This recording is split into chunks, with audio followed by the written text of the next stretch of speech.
Bismillahirrahmanirrahim. Assalamualaikum warahmatullahi wabarakatuh. Selamat pagi kakak soleh semuanya.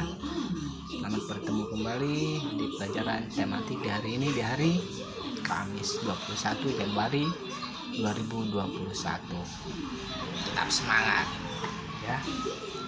Mari sebelum kita mulai pembelajaran tematik kita di jilid 4 subtema 2, mari kita berdoa kepada Allah. Semoga Allah memberikan kita kesehatan, memberikan kita kekuatan, kesabaran ya, sehingga kita bisa melaksanakan hal-hal baik, hal-hal yang bermanfaat untuk diri kita sendiri, untuk kakak soleh, untuk keluarga, ataupun untuk orang-orang sekitar. Karena kata Nabi kita apa?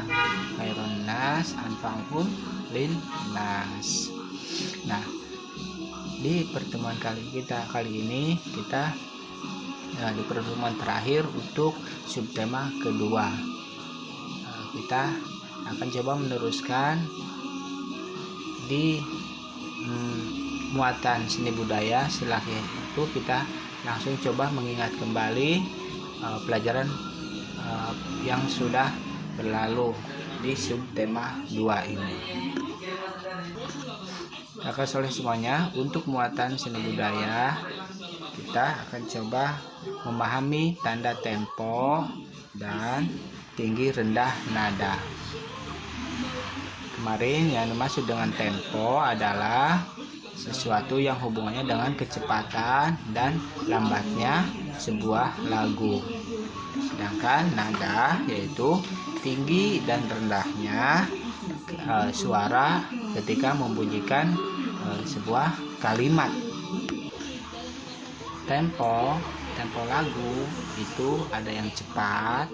Yang cepat biasanya untuk lagu-lagu yang isikan tentang kebahagiaan, semangat, sehingga menggebu-gebu gitu ya. Nanti selain yang cepat ada juga yang sedang dan ada yang lambat. Kalau yang lambat biasanya digunakan untuk lagu-lagu yang melo-melo, agak sedih-sedih gitu isinya ya.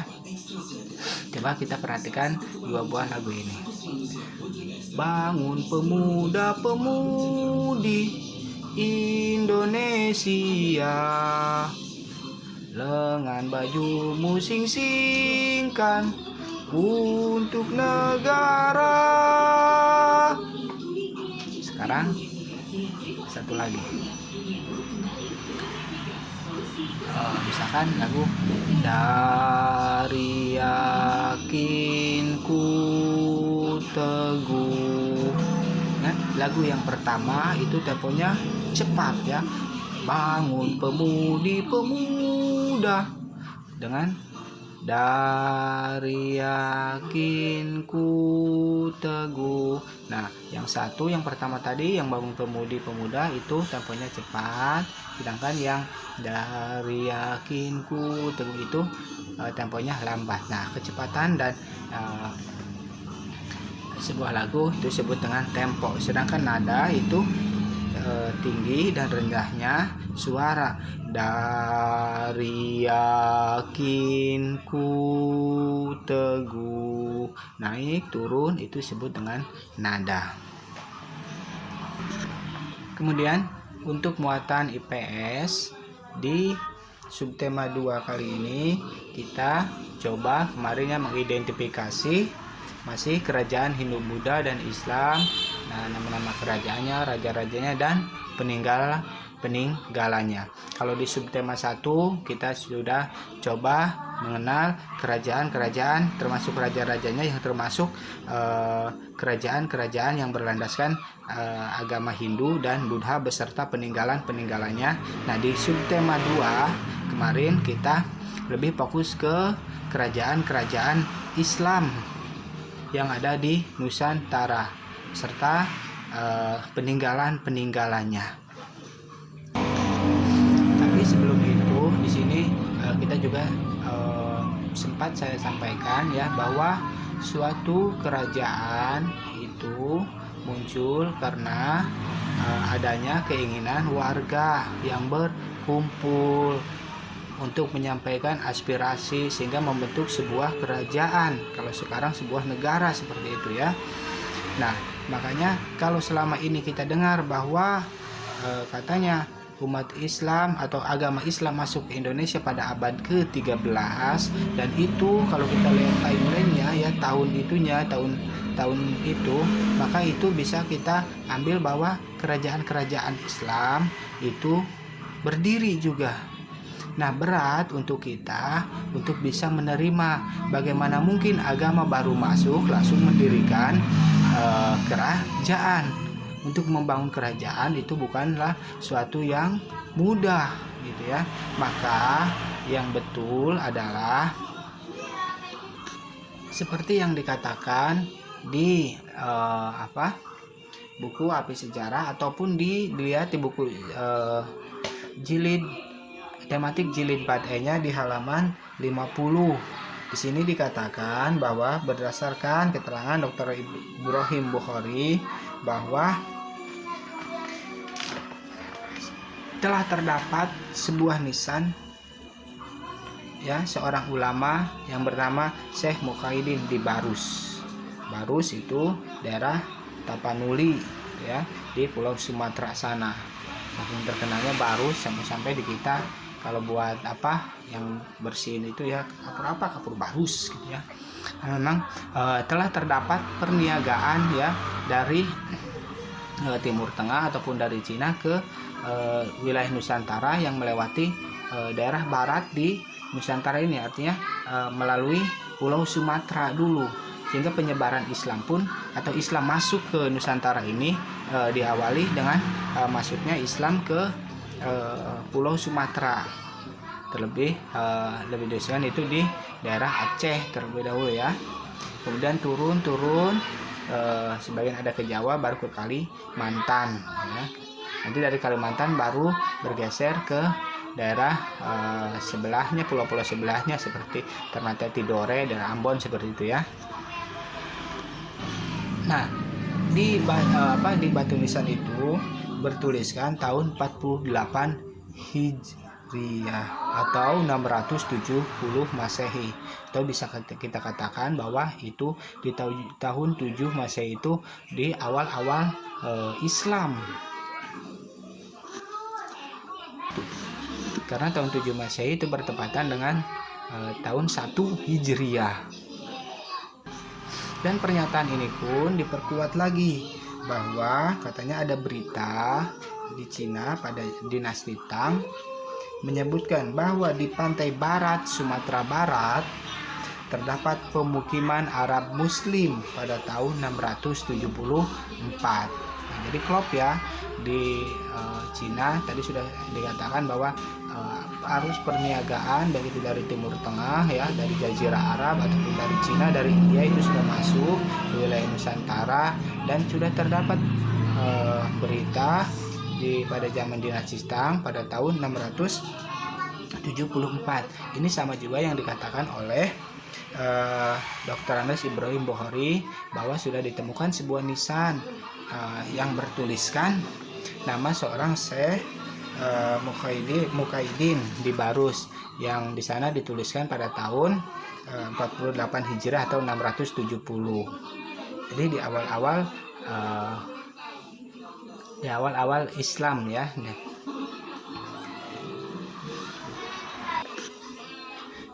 Kemudian kalau tadi yang Dr. Andes Bukhari mengatakan tahun 670, kemudian berita dari Cina itu 674. Satu lagi sumber yang mengatakan bahwa Islam itu sudah masuk ke Nusantara pada masa Khalifah Utsman bin Affan gitu ya, pada tahun 644 sampai 656 Masehi.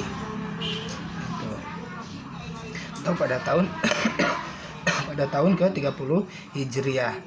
Walaupun masih sama ya pada abad ke-7, namun ini lebih awal 20 tahun ketimbang yang sebelumnya sekitar 670 dan 674.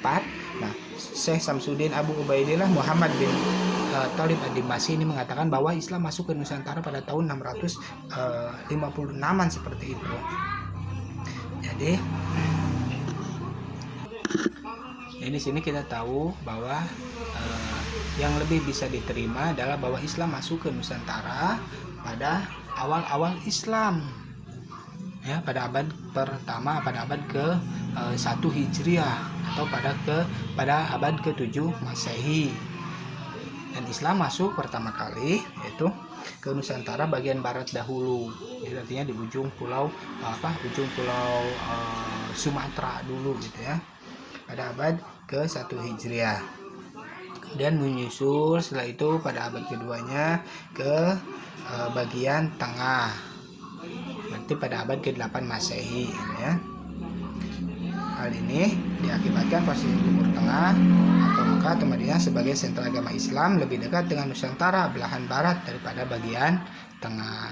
Ya, jadi jalur perniagaannya itu masuknya lewat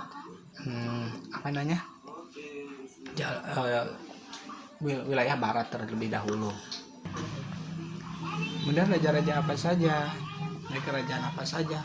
Makanya kalau di ini pernah ada sebuah, bahkan sampai sekarang daerah Sumatera Utara itu kerajaan Delhi itu ya, yang Delhi, atau di Acehnya juga kerajaan ini Samudra Pasai seperti itu ya, mulai Aceh, Sultan Aceh. Kemudian turun ke bawah, di sana kita akan temui Kesultanan Banten, Kesultanan Cirebon, Kerajaan Demak, kemudian Kerajaan Mataram. Naik ke atas Ternate Tidore juga itu masuk ke dalam kerajaan Islam yang pernah berjaya di Nusantara. Kemudian peninggalannya apa saja? Kalau kemarin yang berlandaskan agama Hindu dan Buddha itu meninggalkan candi, karena sekali lagi candi itu sebetulnya bukan hanya sebuah karya seni ya, mengandung unsur seni, tapi sebetulnya itu sebagai sarana untuk beribadatan. Sama dengan di kerajaan Islam juga menghasilkan sebuah karya masjid yang berseni tinggi. Kita bisa lihat Masjid Baitur Rahman misalkannya yang di Aceh itu, kemudian Masjid Agung Demak, kemudian Masjid Raya Medan, Masjid Agung Banten nih. Kalau soalnya semuanya pernah berkunjung ke kota Banten lama sana ya, maka itu kita akan dapati sebuah masjid hasil dari Kesultanan Banten yang rajanya Islam atau bercirikan agama Islam.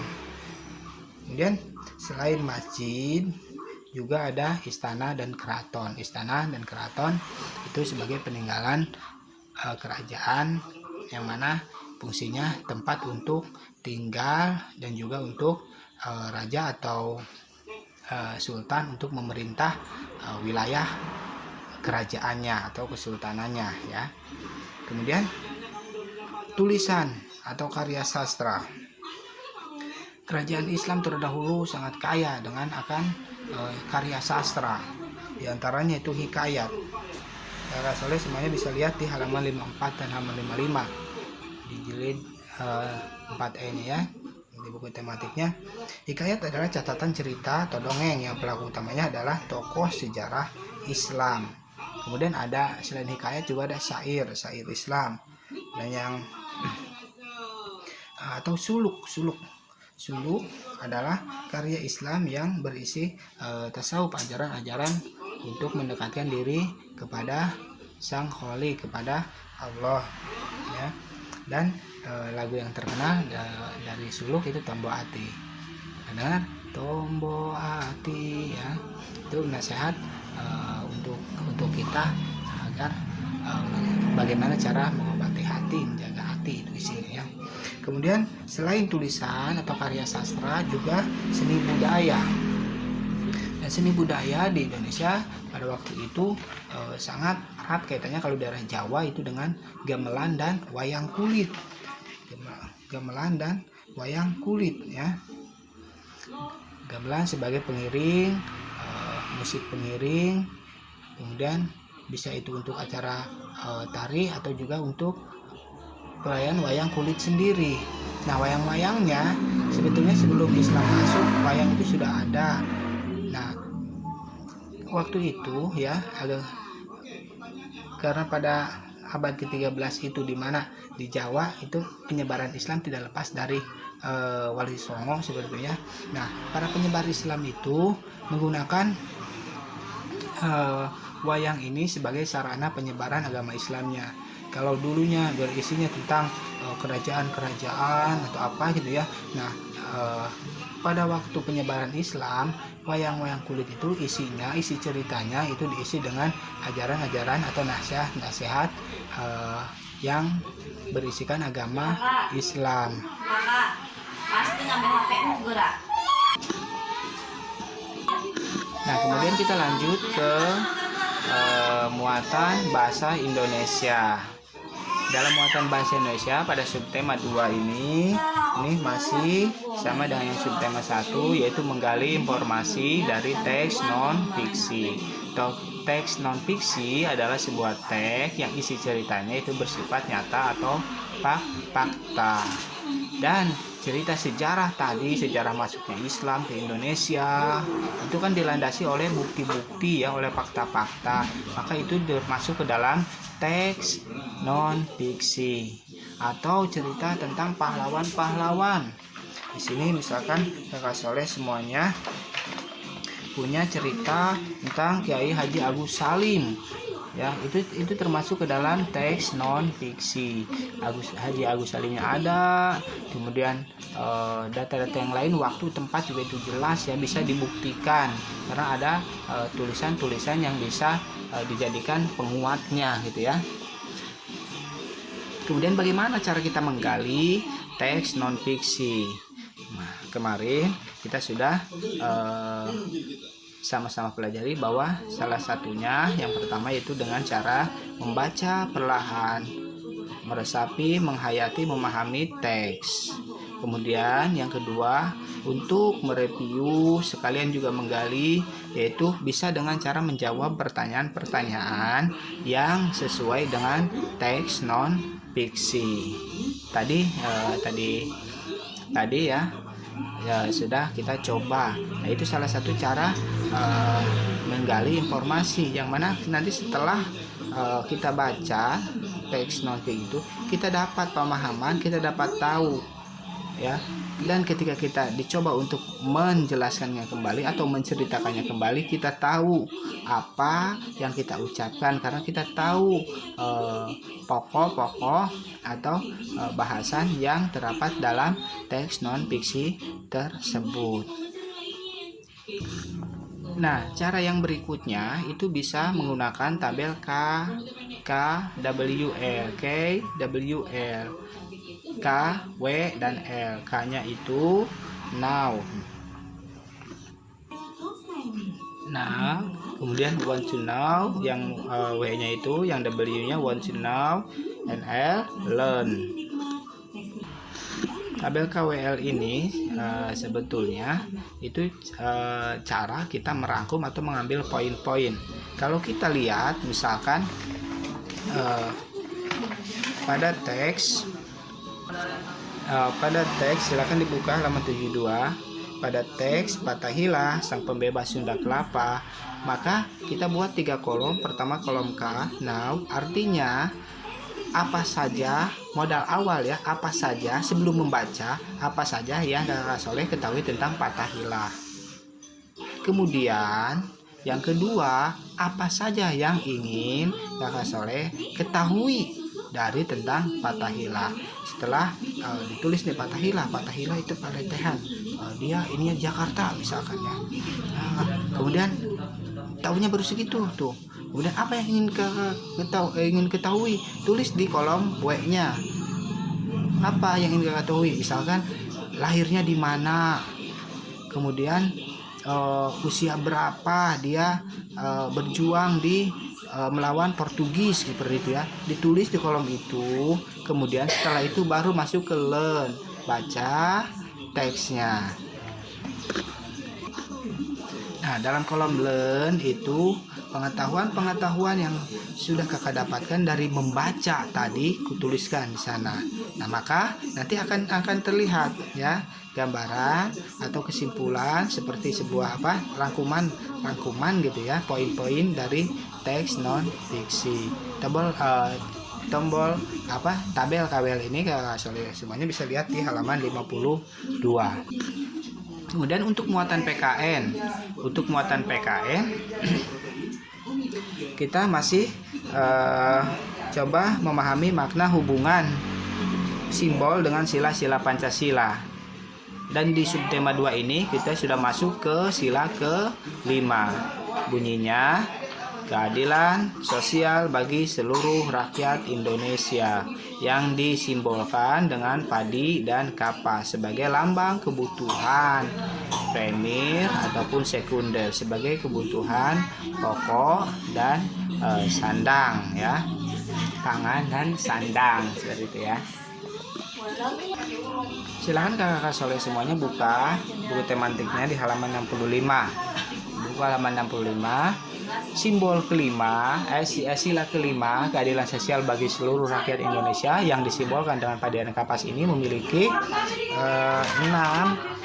11 makna ya, bahwa diantaranya yaitu mencerminkan sikap gotong royong, kekeluargaan, toleransi, saling mencintai, terus keseimbangan antara hak dan kewajiban, menghormati orang lain, kemudian suka memberi pertolongan, kemudian bahwa semua penduduk Indonesia sama dalam hak, dalam kewajiban ya. Kemudian tidak menggunakan fasilitas atau apapun yang dimiliki oleh kita untuk perbuatan yang bisa mencelakakan orang lain ya. Itu makna dari sila kelima, keadilan sosial bagi seluruh rakyat Indonesia yang dilambangkan dengan padi dan kapas. Dan untuk muatan IPA ya, sama-sama pelajari bagaimana menerapkan sifat-sifat cahaya dan keterkaitannya dengan indera penglihatan. Kita sebelumnya sudah sama-sama ketahui bahwa sifat cahaya itu dia merambat lurus, kemudian bisa dibengkokkan, bisa dipantulkan, kemudian bisa dipecah seperti itu ya cahaya itu. Nah, di subtema 2 ini lebih kepada bahwa cahaya bisa dipantulkan.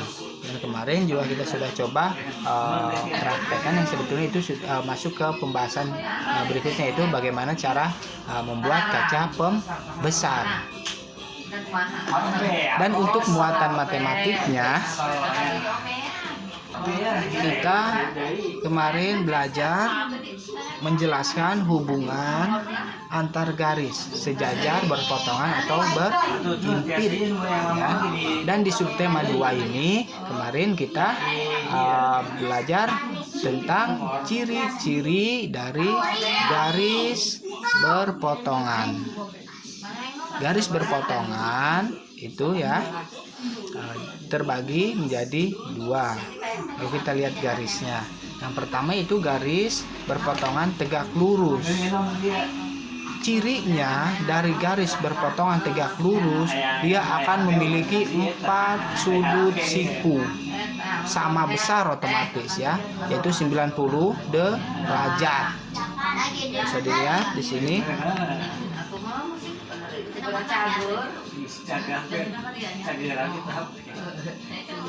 Nah, sedangkan garis berpotongan tidak tegak lurus, dia cirinya bahwa sudutnya itu yang bertolak belakang itu akan sama ya, yang 2 sama gitu ya, karena dua-duanya memiliki 4 sudut. Tapi kalau di yang tidak tegak lurus 2 sama, yang sama itu hanya 2, yang bertolak belakang biasanya yang sama. Lihat di sini Nah, sudut yang ini ya, maka ini akan sama dengan yang ini, yang bawah ini. Dan sudut yang ini akan sama dengan ini. Artinya yang ini kan bertolak belakang dengan ini. Dan ini dan ini. Nah, kalau ini misalkan 60, ini 60, sama 60. Kalau ini 120, maka ini pun 120. Kalau ini 60, maka ini 60 juga. Jadi itu ya, ciri dari garis berpotongan tegak lurus dan garis berpotongan tidak tegak lurus. Nah, sekarang mari coba kita bandingkan ciri-ciri garis sejajar dan garis berpotongan. Baik itu garis sejajar ataupun garis berpotongan, baik itu berpotongannya tegak lurus ataupun tidak tegak lurus, dia terdiri dari dua garis. Kemudian ciri yang pertama dari garis sejajar, dia tidak memiliki sudut. Sedangkan garis berpotongan, baik itu yang sejajar ataupun yang tegak lurus ataupun yang tidak tegak lurus, dia memiliki 4 buah sudut. Kalau yang tegak lurus, dia memiliki sudut siku, artinya sama besarnya. Lihat di sini ya, sama tegak lurus, yaitu 90 derajat. Kalau yang tidak tegak lurus, yaitu dia memiliki sudut yang berbeda, hanya 2 yang sama, 2 yang sama. Yang bertolak belakang biasanya yang sama. Ya, seperti itu. Terima kasih semuanya. Mudah-mudahan pembelajaran kita di subtema 2 kali ini memberikan kita pengetahuan tambahan, pengetahuan yang lebih, sehingga kita bisa lebih melakukan banyak hal yang bermanfaat dengan ilmu yang sudah kita pelajari. Mari kita tutup di subtema 2 kali ini dengan sama-sama berdoa. Allahumma inna nas'aluka ilman nafi'ah, ya Allah, berikanlah pada kami ilmu yang bermanfaat. Kita tutup dengan kabar majelis. Subhanakallahumma bihamdik, asyhadu an la ilaha illa anta, astaghfiruka wa atubu ilaik. Assalamualaikum warahmatullahi wabarakatuh. Tetap jaga kesehatan. Jangan ingat pesan ibu. Assalamualaikum warahmatullahi wabarakatuh.